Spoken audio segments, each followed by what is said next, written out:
Good afternoon and welcome back. We are now entering into the last session of the day where we're going to be focusing on the immunobiology of cancer vaccines. And our first speaker this afternoon is Oya Finn, and she's going to be talking about vaccines for the prevention of non-viral cancers. Oya did her PhD and postdoc work at Stanford. She started her independent research career at Duke and then moved to the University of Pittsburgh to lead the Cancer Center's immunology program. So welcome, Oya.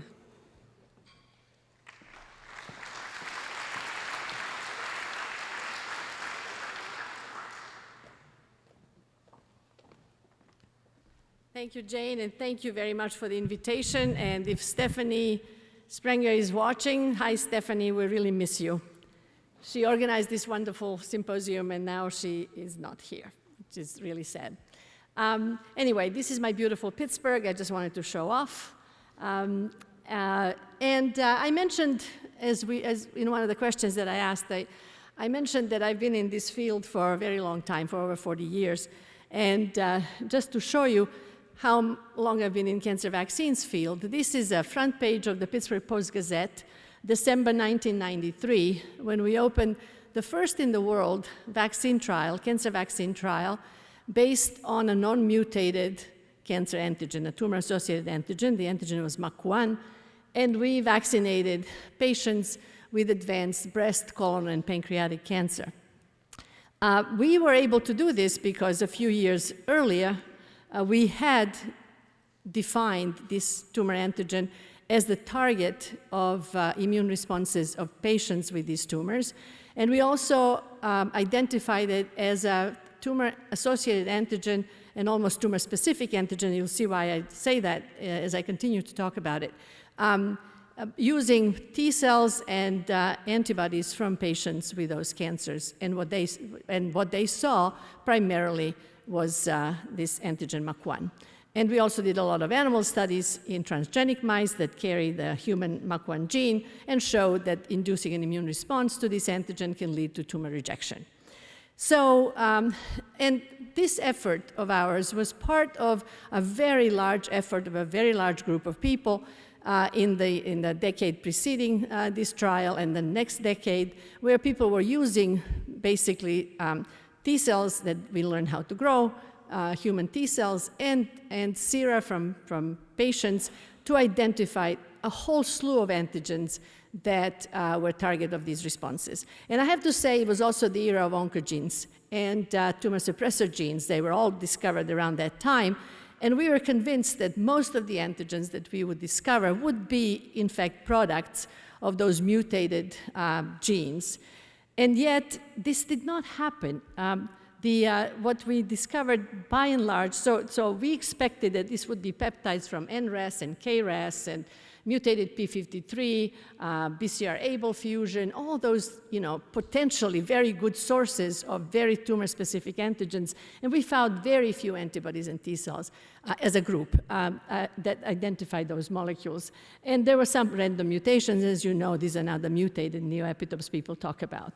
By far, over 90% or plus of all the molecules we identified fell into these other categories. So this was a category of overexpressed molecules, so molecules that are expressed on normal cells, but also on tumor cells, and on tumor cells at much higher level. And we learned that the immune system is not only qualitative, but also quantitative. It really can see overexpression as a new way of presentation of a molecule. And often overexpression was accompanied by a different post-translational modification. So MUC1, for example, was a molecule that was highly overexpressed on tumor cells, but at the same time it was very severely hypoglycosylated. So certain peptides of this molecule that would be very much hidden, and the immune system would be ignorant of them. They wouldn't be processed and presented to the immune system. When it was an underglycosylated form of the molecule that the tumor made, would all of a sudden be processed and presented to T cells and also to tumor-specific antibodies. And then so this is the hypoglycosylated MUC1 that I will refer to. We identified another molecule, cyclin B1, but then, WT1, P53, HER2, NU, CEA, PSA.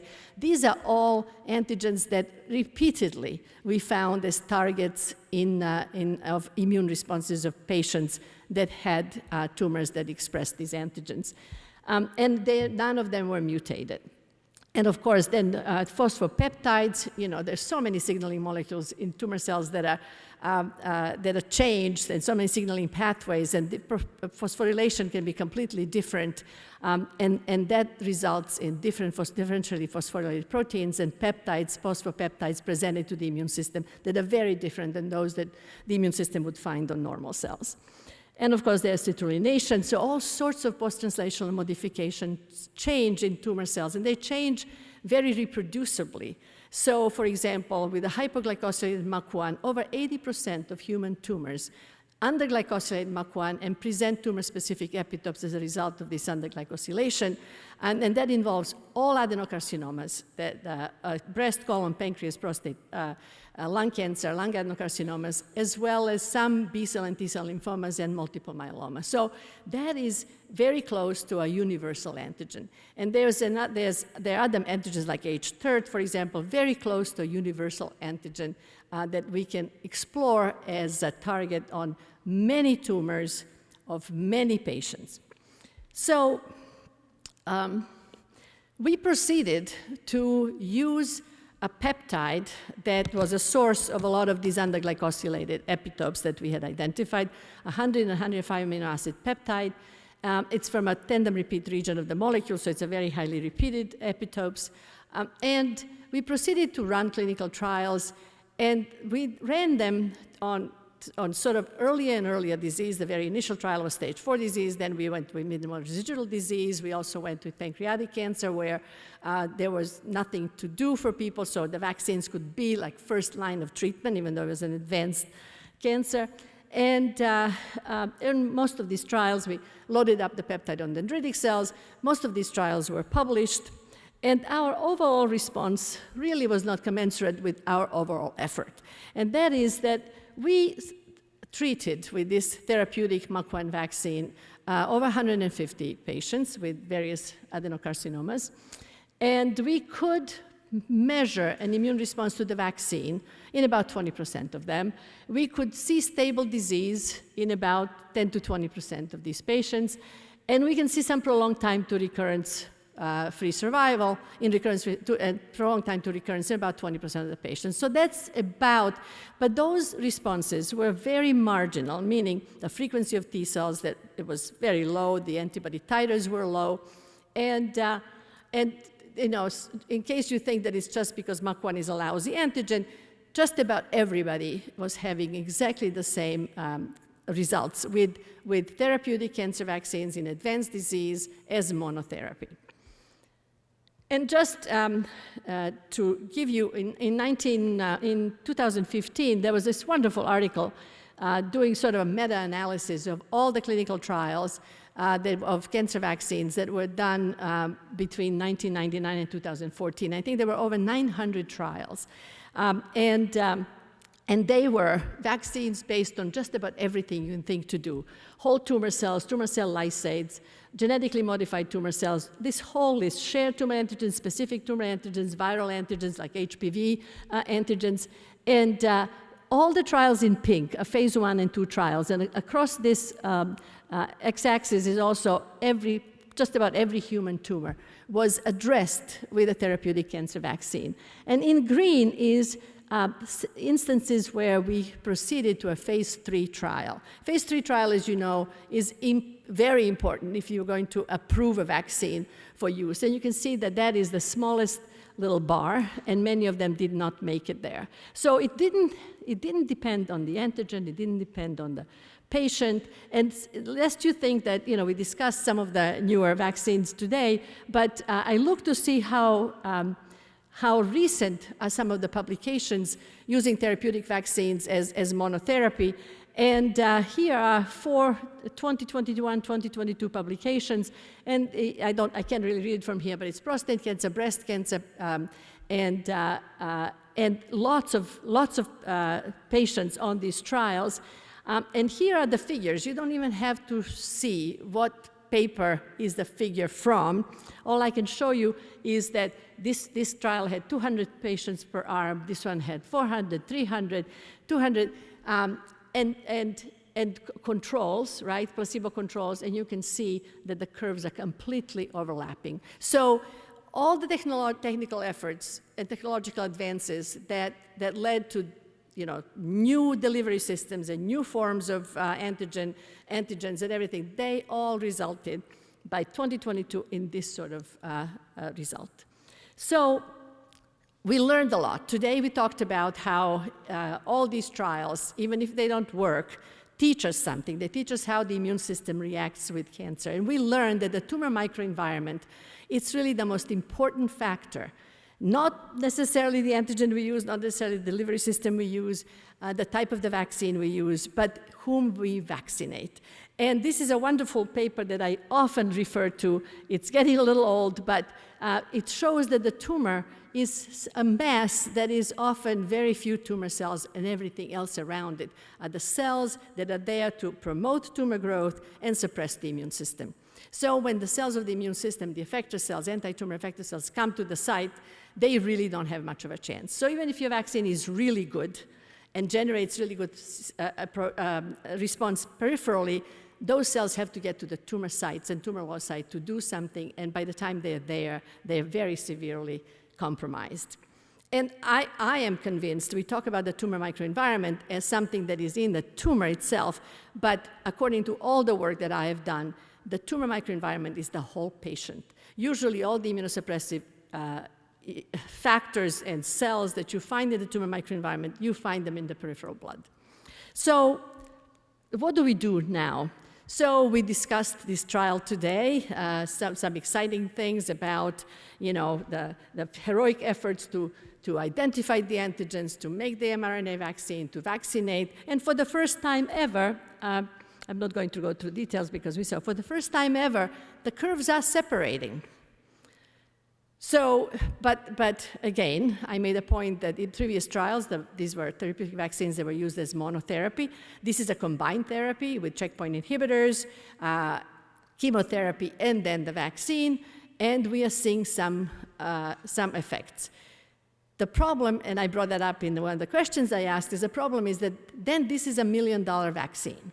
So this is combined therapy where the vaccine, even though it's a small part of the therapy, still can cost a lot, and the overall treatment of the patient is absolutely, not feasible in terms of making big impact on a large number of patients. So this can go on, but what else can we do? So I went back to about 10 years ago because we were hitting our heads against the wall. I went back to why I really started this work. And it wasn't to vaccinate people with advanced stage disease. It was to work on vaccines to prevent cancer. Because, and in the inside article of that Pittsburgh Post-Gazette front page that I showed you, we said that someday, Mike Lotz was my collaborator on this trial, we said that we are vaccinating people now with cancer, but someday we would like to vaccinate people at risk so we can prevent cancer.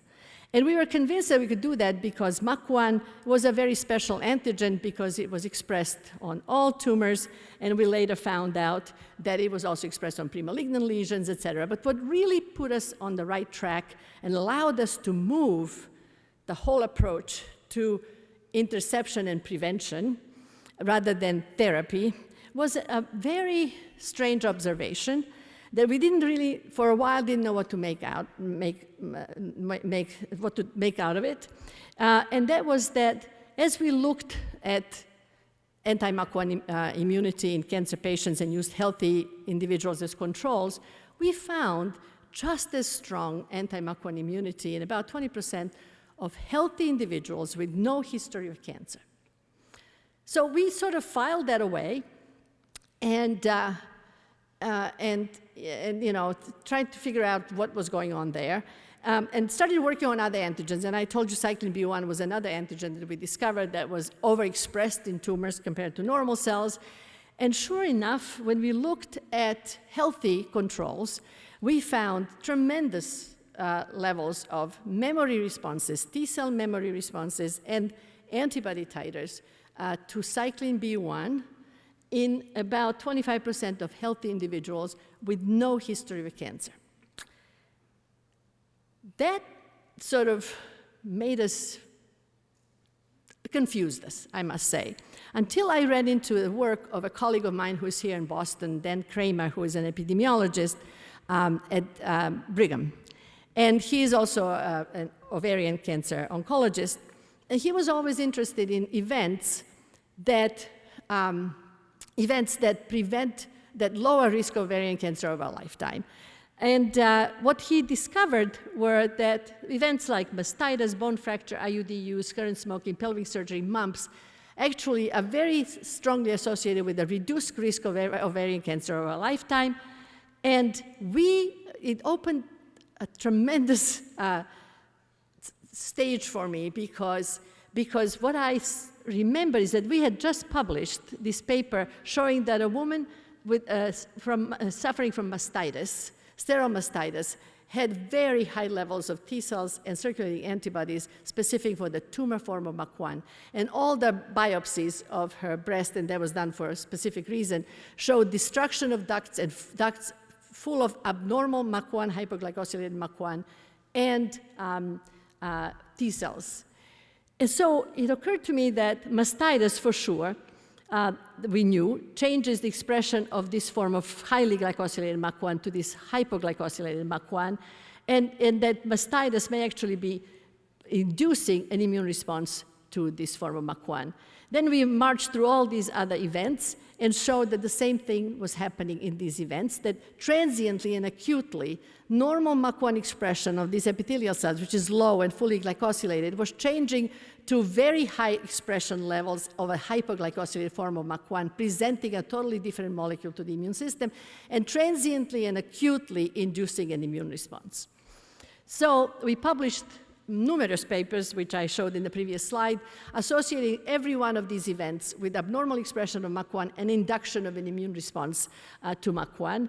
And this is a figure from one of the papers showing that a woman who had one of these events or none had a relative risk of ovarian cancer of 1, but 2, 3, 4, or 5 of these events lowered the risk precipitously, and at the same time increased the chance of these women in this group having high levels of anti-MUC1 antibody, and you can see that it's almost a boosting effect. So the more anti-MUC1 antibody, because we could only measure antibodies in this case, the less of a risk of ovarian cancer. So in terms of cyclin B1, we found out that chickenpox, the VZV virus, this is a breast cancer expressing very high levels of cyclin B1, breast cancer cell. When a cell fibroblast is infected with chickenpox virus, it turns on very high levels in red of cyclin B1, human cyclin B1. And when the virus buds out of the cell, most of its content is human cyclin B1 that it uses to phosphorylate its proteins. So when you take a viral particle, if you're a dendritic cell, what you present is viral antigens and a lot of cyclin B1 that you've never seen before.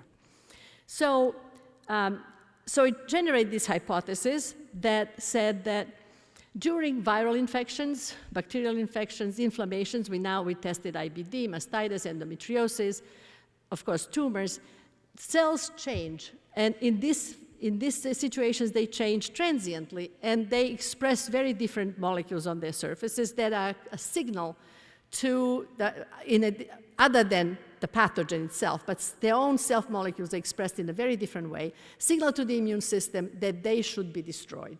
Or at least, and in the process of the destruction of the infected cell, you generate an immune response to these molecules in a very adjuvant-like effect because you have an inflammation, you have an infection going on. And we knew for sure that cyclin B1 and hypoglycosylated MUC1 were expressed in all these situations. So they were sort of the poster children of the whole set of molecules that we didn't know anything about that would change on the cell and generate an immune response. So we decided to show this in the mouse, to test it in the mouse. We published a paper in the setting of flu, a mouse twice infected with 2 different flu viruses and then parked in the animal facility, when challenged with a tumor, will actually reject the tumor or control the tumor growth very well compared to a flu-naive mouse.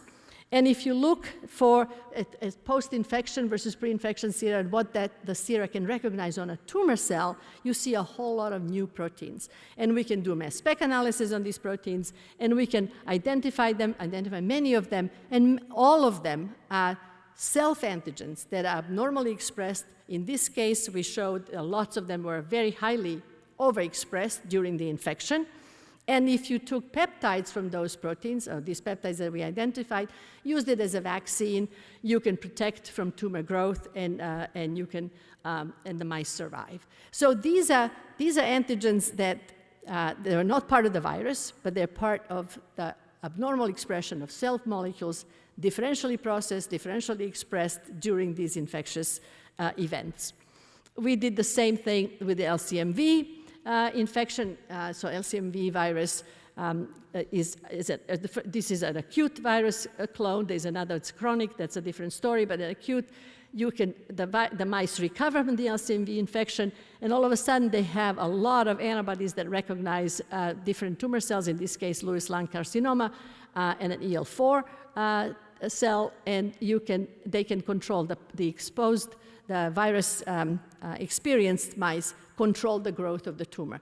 Again, the molecules that they use to control that tumor growth, again, are totally self molecules, but just aberrantly expressed, as we can see in the 2D gels. And if you look at breast cancer, for example, human breast cancer, these are very highly conserved self molecules. You can see overexpression of these molecules on human breast cancer cells. Back to this, through many other, we also did some in vitro experiments. We have accumulated a whole set of molecules that we have identified, and there's a lot that we didn't end up sequencing, that are all self molecules that are abnormally expressed in the setting of an infection or an inflammation in a transient way, and that would belong in this category of molecules. So, I'm going to skip that. So the conclusions from these observations is that changes in the expression of many self molecules, transient changes in the setting of an adjuvant, such as a virus or a bacterium, inflammation, can generate an immune response, an immune memory, and that would be primed, and then over a lifetime, this memory would be boosted. So all of us have an account in this memory bank of these molecules, of these T cells and B cells in the repertoire that recognizes this abnormal expression. And they don't need to ask, what is the pathogen that is changing this cell? All they need to know is that the cell has changed to come and destroy it. So these T cells and antibodies specific for these molecules, to my understanding, are first responders. So they get there as soon as the tumor starts to grow. The first changes occur. These molecules change on the surface of the cells that are undergoing changes, and they are the first responders. And if you have more of these responders, the tumor will probably be eliminated. If you have fewer of these responders, it may end up not being eliminated, but in an equilibrium. For example, as I show in this particular figure. So if you have So these are the steps, right, of carcinogenesis. If you have none of these, if you have not experienced many of these events, if you don't have this account of memory responses in the bank, it'll go from the premalignant lesion into a full-grown tumor, metastatic tumor. If you actually have a pretty good memory response for abnormal self-antigens that are expressed on tumor cells and all the other cells previously that have been changed through other pathogenic events or inflammatory events, you might maintain an equilibrium, or the tumor may escape. But to make sure that it'll be cleared or maintained in equilibrium, it will be very important to boost this immune memory. So I'll take another 2 minutes only. I'm sorry I'm running late, but this is where we decided that these are the kinds of antigens, and since MUC1 was one of these antigens, important for preventing cancer from occurring in the first place. Because the response to these molecules is not only safe because people walk around healthy with these immune responses, but it's also in the mouse model preventive from cancer development. So we decided to test this. The first preventative cancer vaccine was really a vaccine for intercepting cancer development because we used it in people with a history of advanced adenomas, which are an immediate precursor to colon cancer. We vaccinated with the same vaccine we have used in advanced cancer. In this case, we used TLR3 agonist as an adjuvant, and we just looked at safety and MUC1-specific immunity. We've published this paper. Please take a look at the details because I don't have the time to tell you. Just to tell you that we had a very high level of response. We had, 47% of people responded with very high levels of antibodies and IgG and T cells and helper T cells, et cetera. And we had absolutely no toxicity. And this is now 10 years since this trial, no toxicity related to that immune response. Interestingly, and this is something that is for different talk, but the non-responders to the vaccine were people who had already high levels of circulating myeloid-derived suppressor cells in their blood, in their PBMCs. So some of this is a very advanced adenoma. It's an immediate precursor to colon cancer. So some of the late-stage premalignant lesions are already exhibiting the immunosuppressive characteristics that the frank tumors have. So it just says that we need to do a little bit earlier. We use this data for a large randomized trial and of placebo-controlled, double-blind, the same setting, the same vaccine, but this time we were looking not only at immunogenicity and safety, but also efficacy. We had a large team. We were supported by the Division of Cancer Prevention, NCI, and a network, and 7 medical centers. In Francisco, we had Puerto Rico in here. And we had exactly the same results that we had in the initial study, where we got high levels of antibodies. And you can see we boosted it 1 year and got an anamnestic response, which is very hard to get in the setting of cancer. Very nice anamnestic response, very safe. We also showed that, so this is the placebo, these are the responders. We had some non-responders that had very high levels of myeloid-derived suppressor cells. The important thing about this trial is that we had the recurrence rate of polyps. So these were people with a history of polyps, and then they had new polyps. If they had the vaccine, if they didn't have the vaccine, the recurrence of polyps was 60-some%. The placebo controls had exactly the same recurrence, but we had only 27% recurrence of polyps in people who responded to the vaccine, and so 38% reduction in polyp recurrence. The study was powered for 25% reduction. So we actually have efficacy. The important thing is that in this setting, with a relatively small number of people and a relatively short amount of time, this was a 5-year trial with 3 years as a recurrence rate at 3 years, we could actually show immunogenicity, safety, and efficacy. And so there are prevention trials and interception trials that don't have to have 25,000 people and wait for 25 years to see if something happens. So we are now doing it. We just completed a trial in smokers, former and current smokers. This was a team. I just want to show you, just to bring up a point that now people who worked on COVID vaccines saw in this last few years, that heavy smokers do not respond very well to any vaccine. And we also see that they're very slow to respond to the MUC1 vaccine. And our trial that will start in August is the same vaccine, but in women with ductal carcinoma in situ, which is not a breast cancer, but it is a breast cancer precursor. And we are going to vaccinate them and do exactly the same studies that we did before. So the summary here is that that efficacy of the vaccines that in the therapeutic setting didn't do very much, they can do so much more in the pre-malignant setting and in the high-risk situation.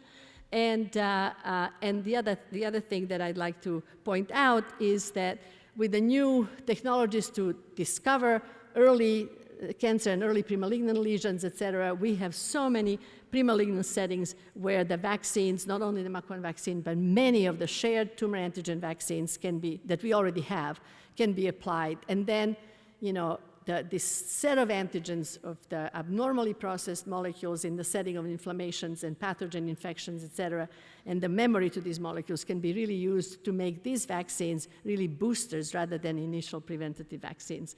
And these are some, this is my last picture of the lab. We start them early, and these are my former, more recent alumni and collaborators in both therapeutic and preventative setting, and the funding from the Division of Cancer Prevention. So thank you very much. I'm sorry I went over.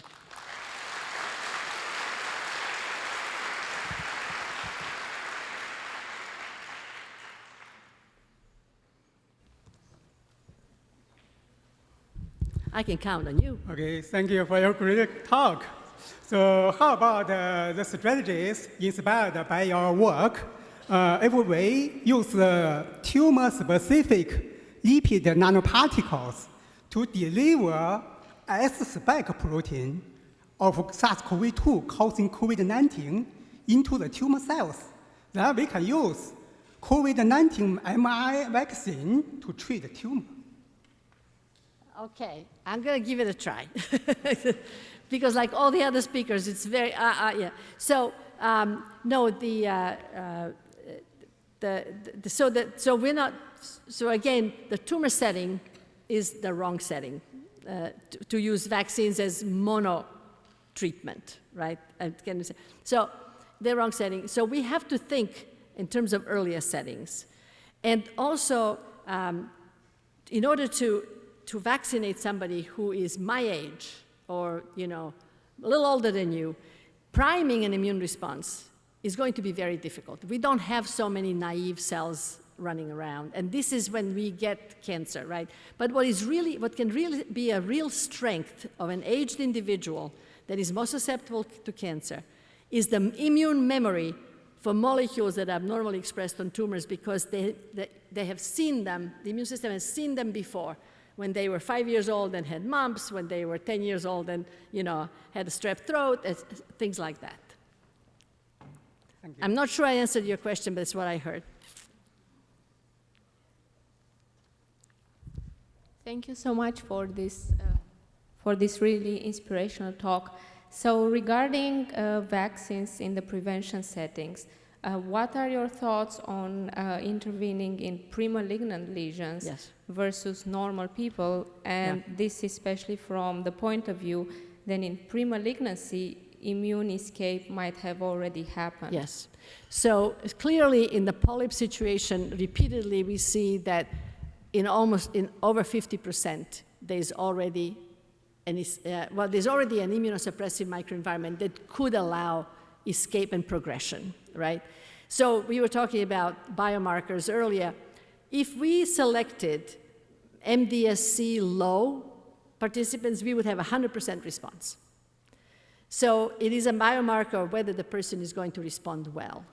Now, in that setting, you can now try and mess around a little bit with inhibiting MDSCs or making up for what they destroy, like arginine, high arginine, et cetera. But the true message is don't even go there, go even earlier. People go for colonoscopies and they get diagnosed with these adenomas because they have a familial risk, or they're Lynch mutation carriers. For those people, we don't have to wait until they start developing something. If it is safe, immunogenic, and something that they may have had a memory for to begin with, just boosting it, we don't need to wait for a disease. We can do it, and it will be less expensive and, you know, more practical, et cetera, part of the physical, yearly physical. Thank you.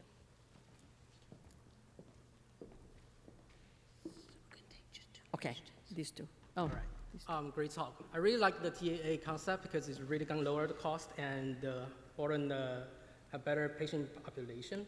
Question is, for any type of tumors, there are a lot of tumor-associated TAAs, like overexpressed tumor. Yes. There's a lot. Yes. And MARCA1 is, of course, one of them. Yes. So if we do a in silico study and we identify a lot of TAAs, what's your recommendation in terms of ranking those TAAs, which one we are more likely to put it into clinic?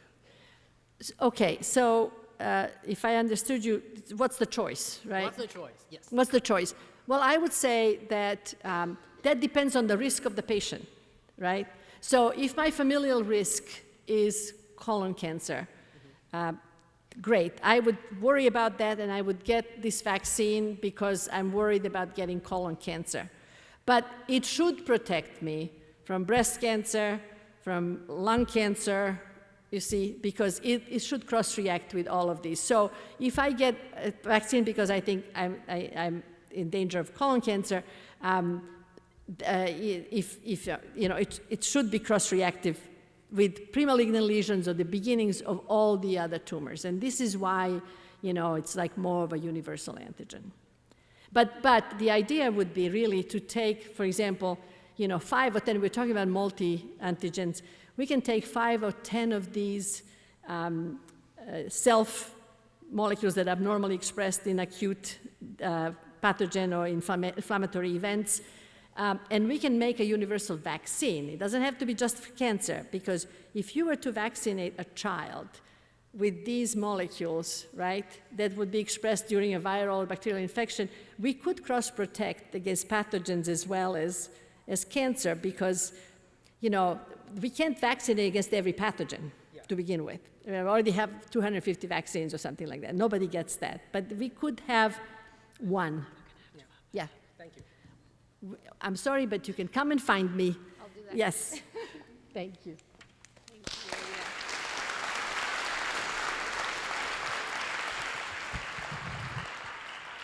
I also want to mention that we should wish a happy wedding anniversary to Oya, who is celebrating 55 years today. I asked her what was the secret.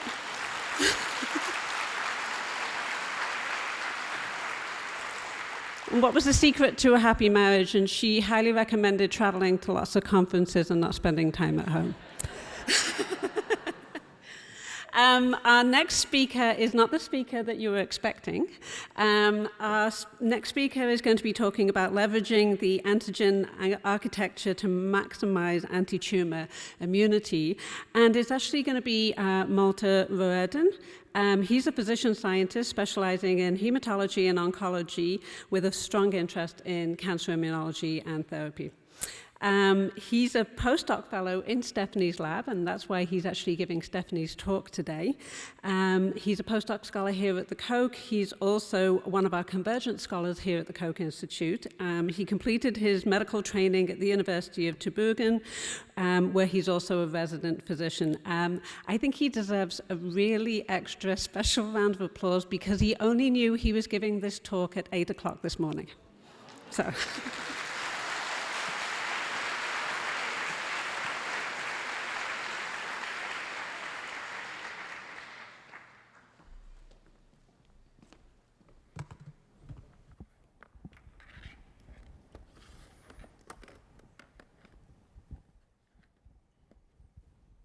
Goes in here.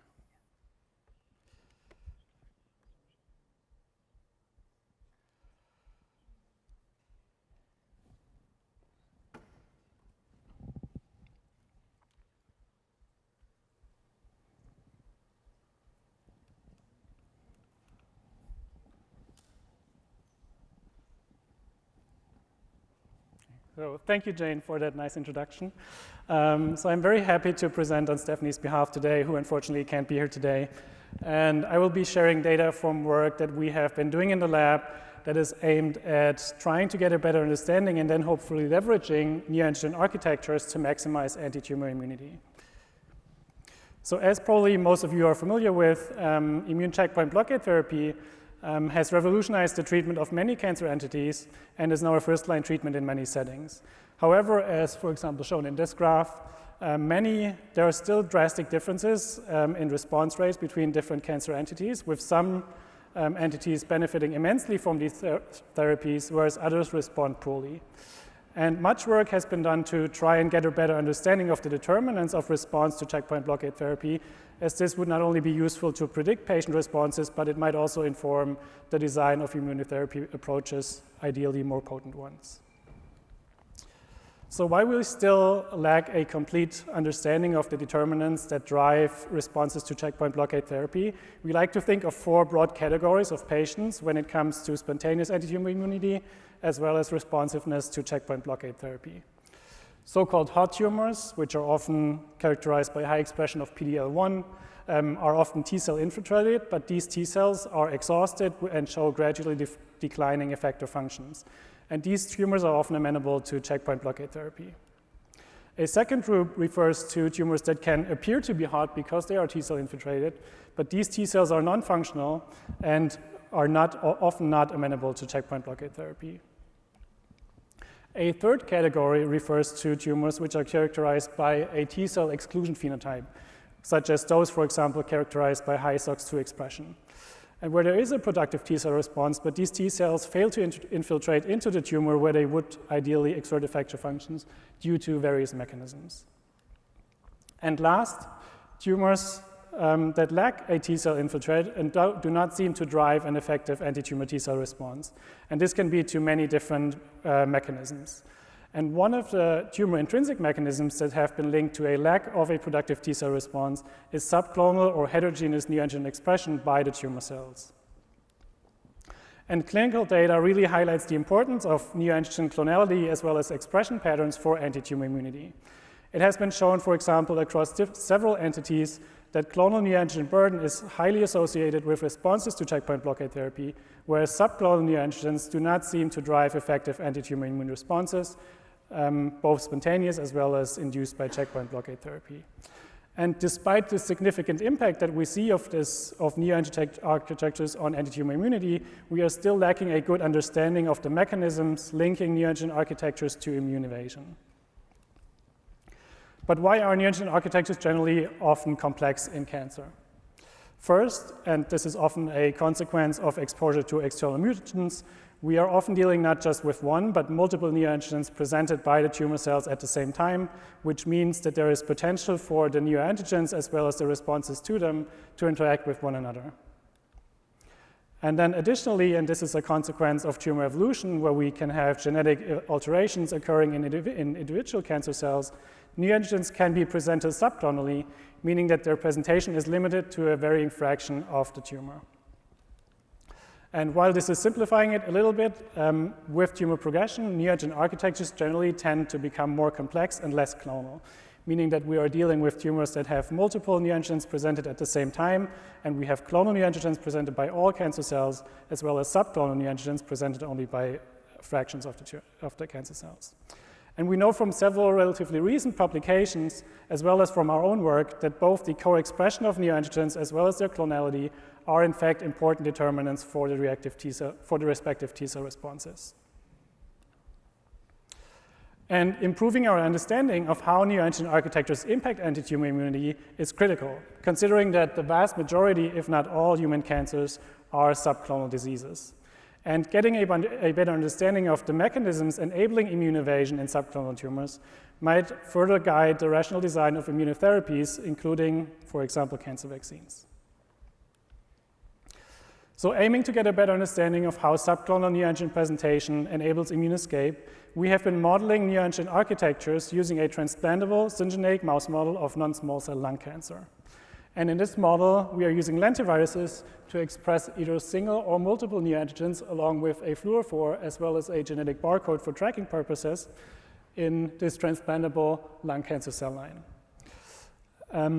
And we can use either clonal cell lines or mixes of clonal cell lines to model clonal tumors where every neoantigen is presented clonally, or subclonal tumors where we have both clonal and subclonally presented neoantigens. And then we can assess immune responses in, for example, wild-type mice, and then link them back to the neoantigen architectures that they emerge from. And the neoantigens that we are using in this study were previously identified in various mouse tumor models, and we chose those specifically to represent both very strong, shown up here in the reddish colors, and relatively weak MHC binders because we wanted them to reflect a variation in immunogenicity in vivo. So based on previous work by both us and others, some of it we've heard about today, we designed 2 clinically relevant neoantigen architectures to investigate their impact on anti-tumor immune responses. In this first scenario 1 that I'm going to talk about, we chose highly immunogenic neoantigens, expecting immune competition between the T-cell responses reacting to them, where one neoantigen is dominant over the other, creating a neoantigen hierarchy. And work leading up to creating this model allowed us to establish that ADPGK, which is the orange antigen here, was in fact the immunodominant neoantigen in this setting, whereas SB-beta2, which is shown in red, is the subdominant neoantigen in this combination. We then compared this clonal tumor to 2 subclonal tumors. In one of them, the dominant neoantigen was clonal, whereas in the other one, it was subclonal, leaving us with a subclone lacking the expression of the dominant neoantigen. We then assessed outgrowth of these tumors in wild-type mice, and we found that the subclonal tumor that lacked expression of the dominant neoantigen in one of the subclone was poorly controlled, whereas the other 2 tumors, one of them being the clonal tumor and the other one being the tumor where the dominant neoantigen is clonal, were somewhat good controlled by the immune system. And when we then analyzed the composition of these tumors, this demonstrated that these tumors were highly immunoedited, with the subclone lacking the dominant neoantigen, making up most of the tumor at the dissection at day 28. And in line with clinical observations that I mentioned earlier, checkpoint blockade therapy did not overcome the problem of immunodominance in the case of subclonal neoantigen presentation. So when treating both the clonal tumor as well as the subclonal tumor that was less well controlled by the immune system with dual checkpoint blockade therapy, we did see that the clonal tumor was well controlled by the immune system when treated with checkpoint blockade therapy and was rejected in about half of the mice. We saw that the subclonal tumor still grew out over time, and what we also observed that checkpoint blockade therapy had no apparent effect on immunoediting, which is seen on the right here, again looking at the composition of the subclonal tumor. What we saw here indicated that the subdominant T-cell response did not preferentially benefit from checkpoint blockade therapy and therefore does not overcome the problem of immunodominance in subclonal tumors. So aiming to understand what is driving immune evasion in these subclonal tumors, we analyzed immune responses against these neoantigens in the clonal tumor versus the subclonal tumor. And one of the assays that we used to assess this was an in vivo killing assay, which allows us to analyze target-specific killing of neoantigen pulsed splenocytes. And a lower bar here in each of these graphs represents more effective in vivo killing. And what we found was that immunodominance impairs the in vivo killing capacity against the subdominant neoantigen, which is shown in the darker red here. And that this effect is also preserved in subclonal tumors and not only observed in clonal tumors. And this might be one reason potentially enabling immune escape in our subclonal tumors. So we then wanted to more systematically analyze competition between neoantigens, aiming to define patterns of its occurrence. And to this end, we analyzed interferon gamma ELISpot responses to tumors expressing clonal pairs of strong neoantigens in comparison to single neoantigen expressing tumors. And we'll always have, this is one of the clonal pairs and this is the other of the clonal pairs, and we'll have the response to the single antigen on the left and the response in the potentially competing scenario shown on the right in the same color. And what we found here was that competition occurs when highly immunogenic neoantigens are clonally expressed and restricted to the same MHC allele. Competition here induces an antigen hierarchy with dominant and subdominant T-cell responses, with the subdominant T-cell response being impaired by this competition. Competition, however, did not occur when strong neoantigens were clonally co-presented but on non-overlapping MHC alleles, suggesting that competition between neoantigens is in fact MHC allele dependent. So this first clinical scenario enabled us to define one potential mechanism of immune evasion in subclonal tumors. As we saw that in architectures with immunodominance, impairment of the subdominant response has the potential to drive immune evasion in this setting.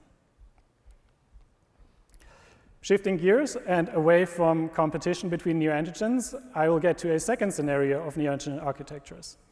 And this model is built on an observation made in our lab that neoantigens can not only compete with one another, but can also synergize. And that happens when strong and weak neoantigens are clonally co-expressed. And this synergy drives more robust T-cell responses mostly against the weak antigen, but we also see benefits for the strong neoantigen response in this setting. And the model that we used here is a 3-antigen model, again, using one very strong lead neoantigen along with 2 weaker neoantigens that by themselves usually don't induce a robust immune response, but we see synergistic immune responses in this clonal combination. And we here wanted to understand what happens to these synergistic effects in the case of subclonal tumors. So we therefore modeled subclonal tumors with the same neoantigens, where either the strong lead neoantigen, shown here, or one of the weak neoantigens was subclonal. And again, we looked at tumor outgrowth in these different models, and again, we found that immune evasion occurred in subclonal tumors. And here, this was observed when a subclone lacked expression of the strong lead neoantigen, again leading to these highly immunoedited tumors, where most of the tumor, already by day 10, and even more so at later time points, is made up by this weak subclone that lacks expression of the strong neoantigen. And again, we wanted to understand what happens to the immune response in subclonal tumors. And what we found was that when comparing immune responses, again, between the clonal and the subclonal tumor, was that the synergistic effects that we observe in clonal scenarios are partially lost in subclonal tumors. So what we saw here is, again, looking at an in vivo killing assay, and the lower the bar is, the more effective in vivo killing occurred. What we see is then when we have a clonal tumor and compare this to killing that is induced by a tumor that expresses just a single antigen, is that in a clonal tumor, we get very synergistic effects for these weak neoantigens specifically, which are now really potent immune responses and are able to drive rejection of these neoantigen pulsed splenocytes. However, if we have a subclonal tumor, a good fraction of these synergistic effects is again lost, so potentially explaining why these subclonal tumors are less immunogenic. Again, we wanted to go back and analyze the effect on neoantigen synergy more systematically. And what we found was that clonal co-expression generally of weak and strong neoantigens together led to a greater expansion of the T-cell response, specifically against the weak neoantigen. And this didn't matter which of the weak neoantigens we looked at. It could be either one of the ones we looked at, and it also didn't matter what the strong neoantigen was. It really came down to having this combination of a relatively weak neoantigen combined with a very strong neoantigen. And looking at individual synergistic combinations of weak and strong neoantigens showed that this greater expansion of neoantigen-reactive T cells also translated into a greater infiltration into the tumor for both responses. So we saw greater infiltration into the tumor not only for the weak neoantigen response in the synergistic setting, but also for the T cells responding to the strong neoantigen. Synergistic effects, however, were entirely absent when we modeled subclonal neoantigen presentation. So using these same synergistic pairs that we had established before, but now modeling tumors where both neoantigens are presented subclonally, meaning that one subclone presents one neoantigen and the other subclone presents another neoantigen, we did not see any of these synergistic effects, suggesting to us that neoantigen synergy depends on their clonal presentation, and also explaining again why these beneficial effects are partially lost in subclonal tumors. We then wanted to understand the mechanistic basis of these synergistic effects. And because we saw them occur very early on and because they depended on clonal presentation, we hypothesized that these might be mediated during T-cell priming in the tumor-draining lymph node. So therefore, in the first step, we wanted to understand how different neoantigen architectures on the tumor cell side translate in terms of their presentation on the antigen-presenting cell. So we therefore analyzed tumor debris engulfing cross-presenting dendritic cells in clonal versus subclonal tumors. And in these tumors, different neoantigens were linked to different fluorophores, enabling us to use fluorophore uptake by dendritic cells as a proxy for their putative neoantigen presentation. So we had one subclonal tumor where we had decoupled presentation of these antigens and decoupled presentation of the fluorophores, and we had a clonal tumor that expressed the same neoantigens, again linked to two separate fluorophores. And surprisingly, what we found was that it was only in the case of clonal presentation of neoantigens, dendritic cells also tended to be double positive, meaning that they took up debris or present both of these antigens. So what we see here is the fluorophore expression by dendritic cells in the tumor-draining lymph node and the fluorophore coming from the tumor cells that they engulfed. And only in the case of double or clonal neoantigen presentation, we see that the dendritic cells seem to be double positive, suggesting that they present both of these neoantigens, whereas in subclonal tumors, dendritic cells tended to be single positive, presenting one or the other antigen, but not both at the same time, suggesting to us that these dendritic cells really just pick up one or two debris from one or two or few tumor cells and then traffic to the tumor-draining lymph node. And when we then profiled the phenotype of dendritic cells in the tumor-draining lymph node, we found that this co-presentation of multiple synergistic neoantigen actually does seem to matter, as dendritic cells that had engulfed debris from tumors with synergistic neoantigen architectures showed a more stimulatory phenotype, including higher expression of co-stimulatory markers such as CD40, CD80, or CD86, and lower expression of immunomodulatory markers such as PD-L1. And to us, this suggested that synergy between neoantigens might be mediated during T-cell priming by a more stimulatory dendritic cell phenotype. And the partial loss of these synergistic effects observed in the case of subclonal presentation provides a second explanation for the lower immunogenicity of subclonal tumor. And this sums up two immunological challenges induced by subclonal neoantigen presentation that likely need to be accounted for when designing neoantigen targeting immunotherapies, including cancer vaccines for subclonal tumors, which, as we established, most human cancers are. And we think that this work could help inform the rational design of multivalent vaccines as well, to avoid competition and to promote synergy within these combinations of antigens. And finally, I want to thank Stephanie and the entire Sprenger Lab, as well as our collaborators, and look forward to potential questions.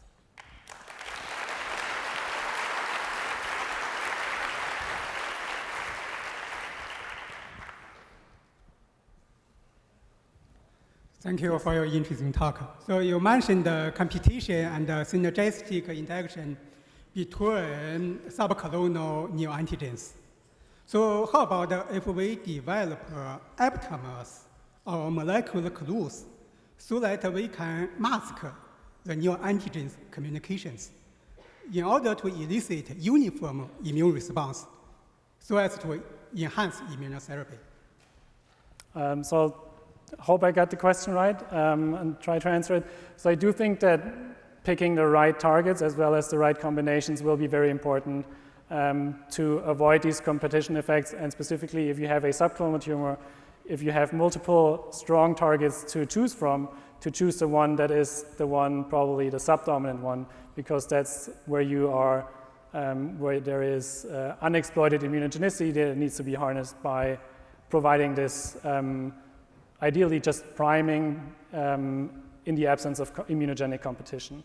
So I think using the right targets and avoiding detrimental combinations will be very important for designing these immunotherapies. Thank you. Thank you for giving this talk, especially on the short notice that you were given. Can you further explain the reason for this like subclonal, I guess like evasion? Like I think you briefly mentioned the exact or like the mechanism that you have in mind, but yeah, I just wanted to kind of get more clarity on that. Yes, it might be helpful to go back to this slide.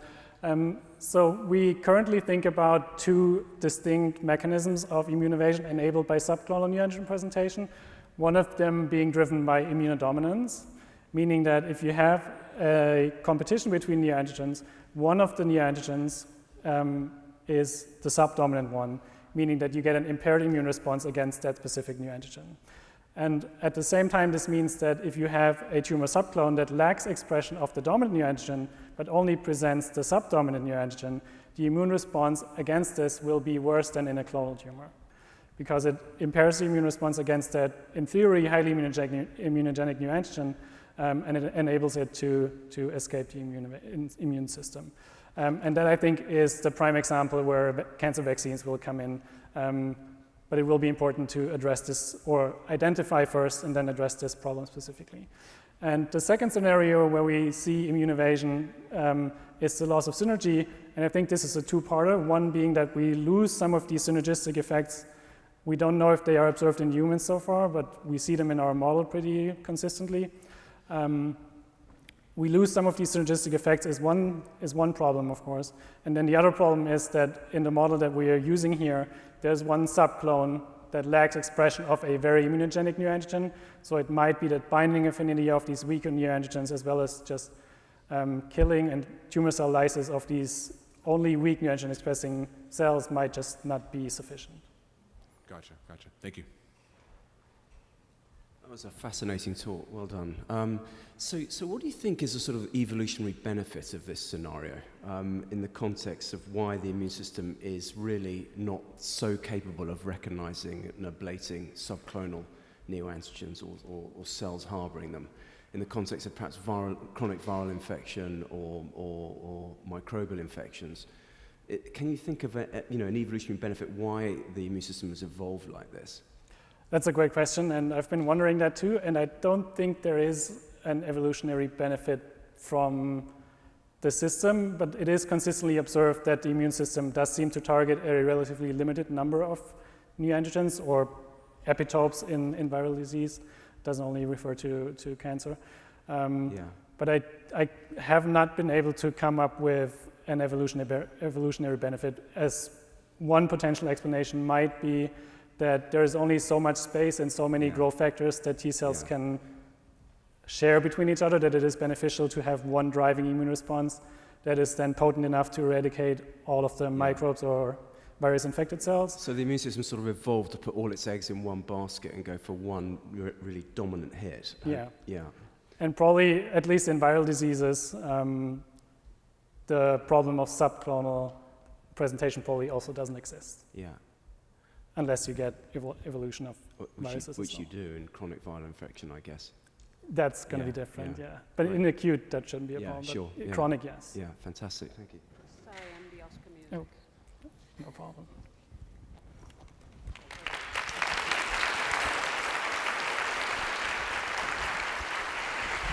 I think we need an extra round of applause for pulling that up in less than 10 hours. Thank you again. So our final talk of the session and of the day is from Peter Demuth. He's the founding scientist at Elicio and currently serves as a chief scientific officer. And he's leading the development of technology platforms for cancer immunotherapy and also from early research to clinical development. I also want to give a shout out to Peter because he is a former KI Koch Institute alumni as well, so welcome. And his talk is going to be targeting the lymph nodes to orchestrate anti-tumor immunity. Thank you.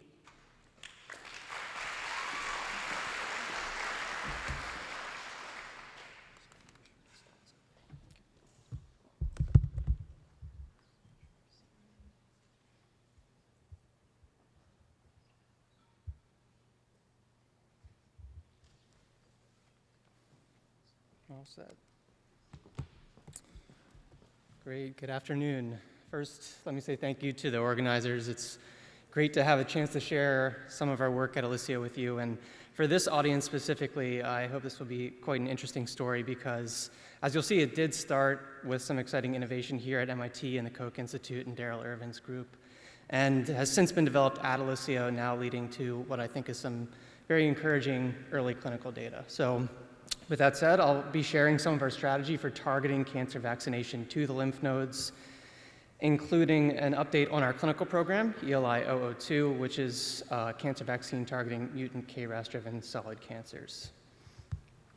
So before I begin, I will say that I'll be making forward-looking statements today. These are discussed in our filings with the SEC. So the theme of my talk today will be the importance of the lymph nodes for generating anti-tumor immunity. I'll spend the first part of my talk discussing the Amphiphile platform for lymph node delivery, its design, development, and application. I'll then describe our strategy for development of ELI-002. As I said, this is a lymph node targeted therapeutic vaccine targeting mutant KRAS, and I'll finish, as I said, by discussing some of our recent clinical trial results with this program in pancreatic and colorectal cancer patients. So to get started, I'll just say a few words about the lymph nodes. This audience knows this well. As we know, they are unique sites in our body responsible for orchestrating the immune response. This includes roles in detecting the major threats to our health and then coordinating the biology that generate the immune responses we need to protect us. So within that role, they are primary sites for interactions between the innate and the adaptive immune cells in our body, and these interactions in many ways determine the development of anti-tumor immune cells, including tumor-specific T cells, both their numbers and their functional characteristics. So our goal at Elicio has been to improve the delivery of cancer vaccines to the lymph nodes and to, by doing so, enable these therapies to more potently activate anti-tumor immunity. And the original motivation for this came from seminal work done here at MIT at the Koch Institute by Darrell Irvin and his group. And the original hypothesis was that cancer vaccines based on small immunogens like long peptides and molecular adjuvants were limited because of a lack of lymph node delivery. Specifically, it is known that molecular size is a key factor determining the distribution of agents injected into the tissues. For example, small molecules, considering things less than 5 nanometers, for example, these are quickly absorbed into the capillaries and then distributed through the blood. The result is poor delivery to lymph nodes, leading to a reduced immune response. And in many cases, this can lead to systemic toxicity as these are accumulated throughout the body, either in irrelevant sites or tolerance-promoting organs.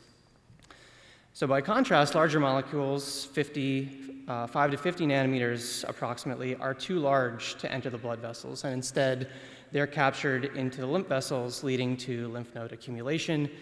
And this can both reduce systemic toxicity through exposure and give more potent immunogenicity through access to the immune response. And as many common components of cancer vaccines are smaller in size, you can see they're limited in their accumulation in the lymph nodes, which can limit their immunogenicity. By contrast, endogenous albumin, which will be in many ways the star of the story today, is optimally sized to access the lymph vessels and then accumulate efficiently into lymph nodes. And the goal of our work at Elicio has been to take advantage of this, to reprogram essentially the biodistribution of these agents that are promising and active, but can't get to lymph nodes on their own. And this mechanism, as I'll describe in a slide or two, has been cleverly called albumin hitchhiking. So how do we take advantage of what we know about albumin and the way it moves in the body? And I'll walk you through now the Amphiphile or AMP platform and discuss how this approach was developed to improve lymph node delivery. So this graphic shows you the Amphiphile platform technology, as I said, invented in Darrell's group.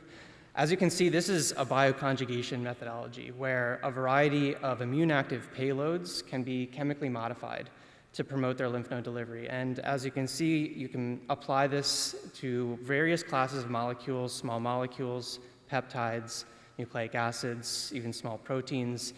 And these agents have been designed in many cases to modulate the immune response, but they're generally too small to get to lymph nodes effectively. And so to correct this, we can apply the AMP modification, this chemistry that you see on the left here. And there are two distinct structural domains that I want to walk you through that have specific function. So in green, this is an albumin-binding lipid, which can mediate a reversible interaction with albumin in the tissues after injection. You may know that albumin is a lipid-transporting protein, and so it contains various pockets on its surface that accept lipids. So this allows albumin to serve as a shuttle bus, essentially, carrying these AMP-modified vaccine cargoes into the lymph nodes. In orange, we've included a polymeric linker. The goal of this is to promote the overall pharmaceutical properties of the modified agents, to enhance properties like solubility, stability, and to provide some measure of control over the payloads in the right biological context. And together, this approach has been designed to be very modular and flexible and something we can readily apply to a variety of different targets of interest coming off the shelf. So let me walk you through the mechanism for the Amphiphile delivery system in vivo. As I said, these can be injected into the tissue. Typically, we're doing subcutaneous injection. From there, amphiphiles encounter the large pool of endogenous albumin in the tissue, and they're able to bind to endogenous albumin at the injection site. And this does two important things. It prevents absorption of those agents back into blood, where they would be distributed away from the lymph nodes in the immune response. And secondly, it redirects them for preferential delivery through lymphatics to lymph nodes. And from this point, amphiphiles can be efficiently taken up by resident immune cells, including professional APCs, and this leads to concerted immune activation and antigen presentation, ultimately to coordinate that interaction between APCs and T cells to expand antigen-specific tumor-directed T cell responses. So I'll just walk you through some of the data that was originally developed to illustrate this concept. As you can see, in this particular experiment, mice were dosed with either amphiphile or soluble unmodified comparators. In this case, I'll mention that we're looking at a TLR9 agonist CpG DNA as an adjuvant, an example of something that would be used in a cancer vaccine setting. And 24 hours later, we're able to look in lymph nodes by immunofluorescence and other methodologies. And what we see, if we look at immunofluorescence first, is that conventional CpG, because of its size, is not detectable in lymph nodes. And amphiphile CpG, on the other hand, is present throughout the subcapsular sinus, extending deeper into the cortical regions of the lymph nodes, and importantly, co-localizing with the key professional antigen-presenting cells that we want to target with this sort of agent. So by flow cytometry, what you can see is this is correlated with enhanced uptake into those specific cell populations. Here we're seeing about 20% versus 60 to 80% of those cells encountering this adjuvant with the amphiphile targeting methodology.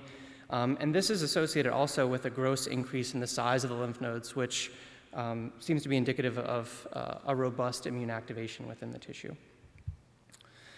So a few more pieces of data around this to convince you that getting to lymph nodes is key for transforming the activity of these agents. We've explored this here in more detail using immune-targeted transcriptomics. And here you can see again that conventional CpG, not getting to lymph nodes, has very limited ability to modulate this collection of immune-related transcripts in the lymph nodes. AMP-CpG, on the other hand, induces significant changes of activation across a variety of different categories of innate and adaptive transcripts, including danger signaling, cytokines, chemokines, antigen presentation, and the interferon response. And overall, this is indicative of very robust reprogramming of the lymph node transcriptome, suggesting comprehensive immune activation involving multiple pathways and cell types. So this was also consistent when we looked by proteomics at the signature of immune activation in lymph nodes. So the story is very similar. Again, soluble CpG has very limited activity, while amphiphile CpG is inducing strong increases across cytokines, chemokines, and various other mediators of innate and adaptive immune activation.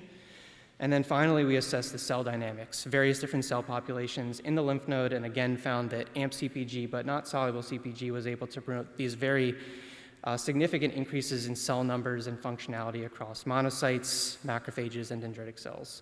So the story, again, is promoting the orchestration of a potent innate to adaptive immune response in the lymph nodes. And so in summary, for this section, we've seen that this platform, the AMP platform, can dramatically improve lymph node delivery, promote efficient uptake into key immune cells in the lymph nodes, and this can lead to broad immune activation involving various cell types and signaling pathways. So the result, as I'm showing here in the vaccine setting, can be a very significant improved antigen-specific T cell response, and this is just one example of many over the course of development of this platform. T cells targeting the tumor-associated antigen GP100, and just for reference, 2% of the cells here in the soluble case are specific to the antigen within the CD8 population, compared to a 50% mark in some of the animals from this study. All right, so building from the AMP platform at Elicio, we're applying this approach to develop a therapeutic vaccine targeting mutant KRAS, and I'll share in this section some of the design strategy and data from the preclinical evaluations for this program. So KRAS has been mentioned. I'll expand upon that with a few additional comments. As we know, there are 7 common mutations in KRAS. These account for driving mechanisms in approximately 25% of human solid cancers. And this includes many different tumor types, including a large fraction of colorectal cancer and pancreatic cancers. Just to speak a little bit more about, this is an antigen target. We know that it is a truncal antigen, one that is consistently expressed throughout the evolution of tumors and in all tumor cells. It serves a driver function, promoting tumor survival and progression. It's also very highly prevalent and considered to be a public neoantigen, not restricted by central tolerance. And it's known to be presented by a variety of different class 1 and class 2 HLA in humans. And I will also note that there are several examples showing that T cells targeting mutant KRAS in human solid tumors can give a significant clinical effect. So to walk you through the product here, ELI-002 has two types of components, antigen and adjuvant. Here at the top, you can see our set of amphiphile-modified mutant KRAS long peptide antigens, one each for the common KRAS mutations. And these include epitopes for both class 1 and class 2 to support generation of CD4 and CD8 T cell responses. And these, of course, include the amphiphile modification to promote lymph node targeting. And below that is the adjuvant that we've been discussing in the data I just presented, amphiphile CpG. This is a TLR9 agonist and adjuvant, and these are dosed together to achieve concerted delivery of antigen, target, and immune activation in the lymph nodes overall to promote the activation and expansion of mutant KRAS-specific T cells. So I'll quickly show you some of the preclinical data for this program before we get into the clinical update. So moving here from left to right, you can see some of the themes that we explored in the earlier section. You can see that amphiphile forms of this vaccine are effectively taken up into lymph nodes. This is in mice. And that results in significant improvements in the expansion of mutant KRAS-specific T cells. These are highly functional cells. They express a number of effector cytokines, including interferon gamma, TNF-alpha, and IL-2. And what I think is especially notable here is that in this particular case, conventional soluble vaccines, which are not delivered to lymph nodes, have no immunogenic activity at all. So lymph node targeting in this particular case is absolutely essential for creating the T cells that we desire against mutant KRAS. Okay, so I'll spend the remaining time providing you an update on the ELI-002 clinical program. This is called Amplify 201, and this was recently presented in detail at the ASCO annual meeting a few weeks ago. So initially, I want to walk through a few strategic concepts that we built into this program. First, of course, we're using the amphiphile approach to achieve lymph node targeting, and we're using a validated antigen in mutant KRAS. This strategy, I will mention, also has the potential to improve safety by restricting adjuvant delivery into lymphatics rather than systemic circulation. Next, we've targeted the minimal residual disease setting, which is something that many speakers have mentioned as a promising area for cancer vaccines. Importantly, patients in this setting have completed standard therapy and surgery, and this has removed any bulky lesions that would be exceedingly challenging for a T cell response to eliminate. So this has several advantages. As I just mentioned, the tumor is microscopic at this point, meaning it's possible to generate what we think is a favorable ratio of T cells to residual tumor cells.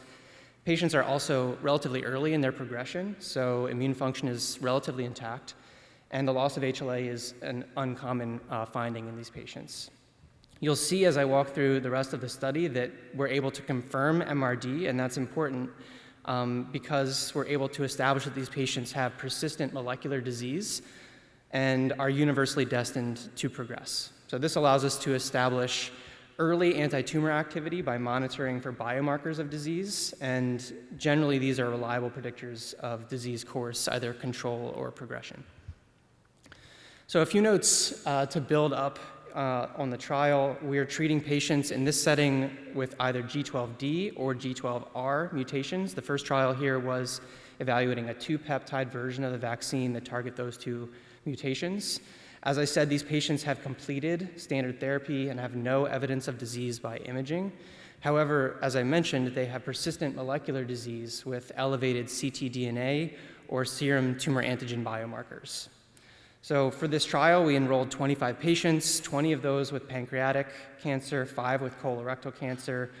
And this was a high-risk patient population, I'll note. In addition to being MRD positive, 68% were stage 3 or oligometastatic at diagnosis. I'll say a few words about the regimen here and then walk through it in more detail on the next slide. The regimen includes, as I mentioned, local therapy. There's a priming series of vaccinations given, followed by a rest period and a booster series, and then those patients are followed up. The endpoints for this study were safety, tolerability, and we also were able, as I said, to assess for anti-tumor response by evaluating ctDNA and serum tumor antigen reduction over time. And we'll follow up with additional maturity of the data with progression-free or relapse-free survival and overall survival. So to walk through a bit more of the study design, as I said, these are pancreatic or colorectal cancer patients. They have completed local regional therapy, which included surgery, as well as neoadjuvant or adjuvant chemo. In addition, patients had to be MRD positive, which indicates their likely progression in a short time frame. They have no evidence of disease by radiography, indicating a minimal residual disease state. And I'll just note that patients with this set of characteristics universally relapse within 5 to 12 months. So they have an overall very poor prognosis. So following enrollment, patients were treated with prime and boost vaccination, as I mentioned, and were able to longitudinally assess for ctDNA and serum tumor antigen. And I will also mention this is a phase 1 dose escalation trial, so we were escalating the dose of the adjuvant throughout the course of the study in 5 progressive cohorts. And this was meant to evaluate both safety and tolerability and to establish the recommended phase 2 dose for the vaccine. So starting with safety, this is a very safe and well-tolerated regimen. You can see the adverse event table here. I will mention there were no DLTs and no cytokine release syndrome observed, only grade 1 or 2 adverse events. The most common were injection site reaction or symptoms that are commonly associated with vaccination or subcutaneous dosing.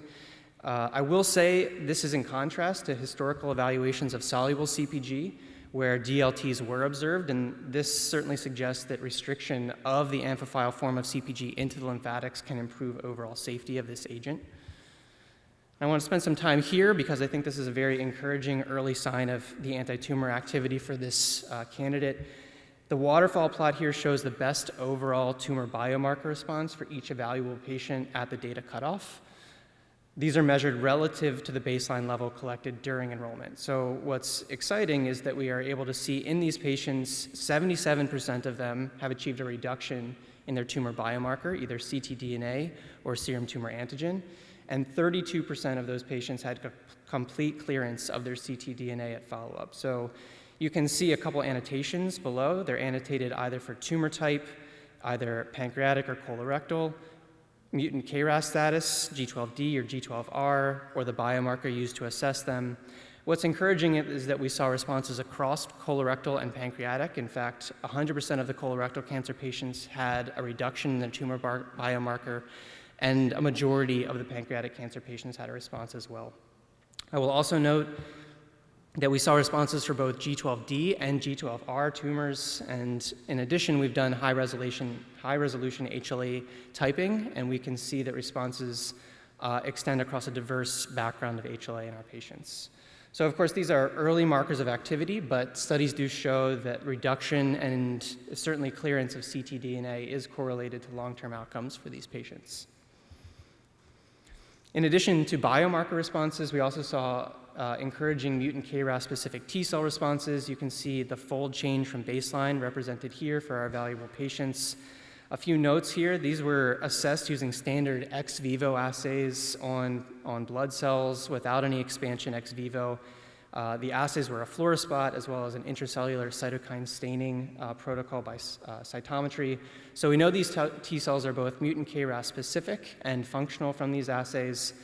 Overall, we saw an 87% response rate in patients, and I'll note at the higher 2 dose levels, we saw 100% of patients with ex vivo mutant KRAS specific T cell responses. A few more metrics here, 56-fold on average over the baseline. Some patients with responses as much as 400-fold increased over the baseline levels. So one quick vignette on one of our patients from our study. As you can see on the left, we've assessed for responses, in this case, to the 2 peptides that were included in the vaccine, G12D and G12R. You can see baseline responses. These are significantly increased for both the G12D and R responses at the follow-up at week 9, and these express a variety of different effector cytokines indicating their functional quality. What's interesting on the right, we also observed the expansion of T cells specific to the other mutant forms of KRAS that are not included in the antigens in the vaccine.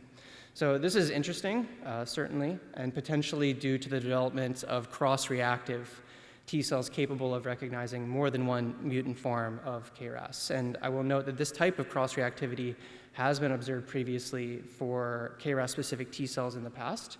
And importantly, this could be an interesting advantage, providing breadth to a response that could prevent immune escape for more durable clinical benefit. So we also had the opportunity in a select set of patients to observe T-cell infiltration into biopsied tumor lesions. This came about in a few patients where radiographic lesions were observed on treatment, and biopsies were then conducted to assess for pseudoprogression. And in these patients, we found high levels of infiltrating T cells using a CD3 immunohistochemistry assay. This specific patient achieved a roughly 6-month clearance of their ctDNA prior to detection of this new lesion on radiography. This IHC assay showed an enumeration of 76 T cells per high-powered field, and these are, as you can see, present throughout the tumor sample. A benchmark here for comparison, in these types of tumors, it is common to see no more than 2 or 3 T cells per high-powered field. They're very cold tumors. So this is a 29-fold increase compared to what's historically been known from the natural history studies. And I will note that this patient off study went on to receive a subsequent checkpoint inhibition therapy regimen and then achieved a good clinical response. So this is certainly notable given the lack of CPI activity in these patients, and it may suggest that going forward, ELI-002 could have additional synergy with CPI, and that could be a promising approach to pursue. So with that, let me conclude. Just to summarize, we've shown that ELI-002 is safe and well tolerated, no DLTs or high-grade adverse events. We did use a novel trial design here using ctDNA to select for high-risk patients. They also, we know, have persistent molecular disease despite the completion of standard therapy. And so this allowed us to study early anti-tumor activity that we think is highly correlated with potential long-term disease control or progression. We also saw promising responses with 77% of patients have a reduction in their ctDNA or serum tumor antigen, and then 32% achieving a clearance. And we saw that correlated with very encouraging levels of ex vivo T cell responses in the vast majority of patients, including 100% at the highest doses that were evaluated.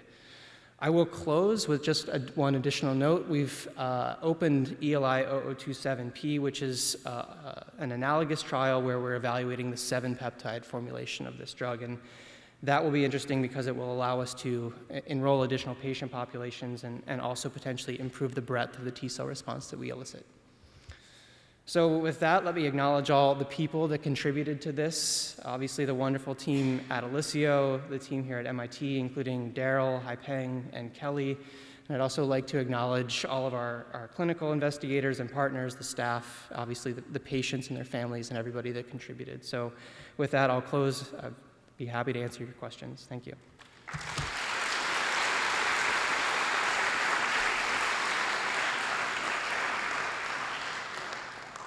Thank you for your amazing talk. So how about if we adapt the AMP platform targeting lymph node to similarly target spleen and thymic glands in order to develop a synergistic immunotherapy? I think I got some of your question. You're asking whether we could use this technology to target other tissues. Is that correct? Yes, spleen, immune-related tissues. So this technology, I think, is optimized for lymph node targeting, and that's based on what we know about the way albumin is distributed from the tissue where we inject these agents. But there are certainly opportunities because we know albumin is distributed to other tissues based on where it is in the body. For example, albumin has been used as a half-life extender for drugs dosed into the bloodstream. So that could be an interesting opportunity. There's also been some really exciting new innovation from Daryl and his group looking at mucosal delivery, which allows, through the amphiphile mechanism, delivery into the mucosal-associated lymphoid tissue through some very interesting mechanisms, and that was published in the past year if you want to look at it. Overall, I would say we're focused on lymph node targeting, but there are a lot of opportunities for this platform beyond that. Thank you. Thank you. That was really very cool data. Can I just check one thing? These are stage 3 patients, weren't they? So in pancreas and in colorectal. So presumably they would have had some form of adjuvant chemotherapy as well. So Absolutely. At what point did you take the ctDNA MRD biomarker? After adjuvant chemo or before? I'm going to answer your question, and Chris, our Chief Medical Officer, is also in the room. So if I misspeak, I'll ask him to correct me. So we take the ctDNA readings after they've completed all the local regional therapy, including adjuvant chemo. Right. And we do that 3 weeks at least after the completion of those therapies to avoid any noise in the signal. So, and that's based on experience from the Circulate trial that was conducted in a large patient group by Natera, where they're able to correlate ctDNA to the overall outcome of the patients long term. Yeah, fantastic. And then my second question is, have you thought about moving into the prevention setting? Yes, I think that's a very exciting opportunity, and we're definitely looking forward to that. At the moment, I think, given the timeline that would require, we're interested in a shorter readout, which is why we're in the MRD space. You've got this epitope spreading across all these different G12, G13 alleles.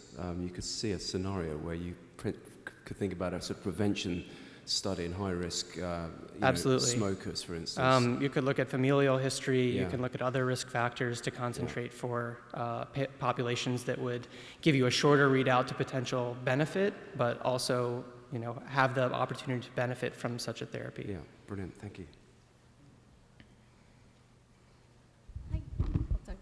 Thank you for the talk. I was just wondering, with respect to lymph node targeting of the vaccine, do you think the primary reason is the size that you mentioned, like being delivered, filtered out through the blood, and if that can be like counteracted by antigen encapsulation or like particulate antigen? And secondly, do you think the lymph node targeting is working so well because of the density of the immune cells present at the lymph node? And the other question that I had is, there's an aspect in vaccination or infection that there's a tissue resident or tissue migration which helps to like mount a tissue resident response. So if you're like basically having the antigen uptake and presentation to the T cell, all the basic steps in the lymph node, does that affect the downstream response for a tissue when you get an infection at the tissue site? So help me remember your questions as I work through. Let me start with the last one. I do think that there's some evidence that we've seen that education in the lymph node using this platform can improve infiltration to tumors. I think that's probably related to the third question that you mentioned. That was shown nicely by Daryl in some of the work that they had done in combination with a CAR T approach, and it's something that we've observed also in some of our combination, studies with TCR-T. Your other questions, just quickly remind me. What if there is like a primary reason why the lymph node targeting is working better than other way? Like, is it the size, do you think, or the density of the cells, immune cells? Size, absolutely. There's a sweet spot for agents and their size in the tissue achieving lymph node delivery, and albumin happens to be extremely well centered within that sweet spot. Other modalities can improve the size-dependent distribution of agents from the tissue, and those have been evaluated as well. We think this has some advantages because of the simplicity of the approach. I think your other question was retention, something about retention in lymph nodes? And basically the density of cells at the lymph node is much higher versus where you have at the site of injection. Does that like make, I saw the safety studies are pretty good. I was just wondering why you don't like run into a hyperactive immune system. Yeah, there's been some really elegant mechanistic work that has come out of Daryl's group as well, looking at retention and how the lipid component of the amphiphile not only drives albumin-based trafficking into lymph nodes, but this reversible interaction allows those agents to dissociate from albumin, and then the lipid actually intercalates into the outer membrane of cells, which are at high surface area in the lymph nodes. So this reversible interaction seems to be really important for not only delivery, but retention in lymph nodes. Thank you. Good questions. Hi. Thank you for presenting this amazing data. A question I had was in terms of the comparison that you guys had to the soluble albumin.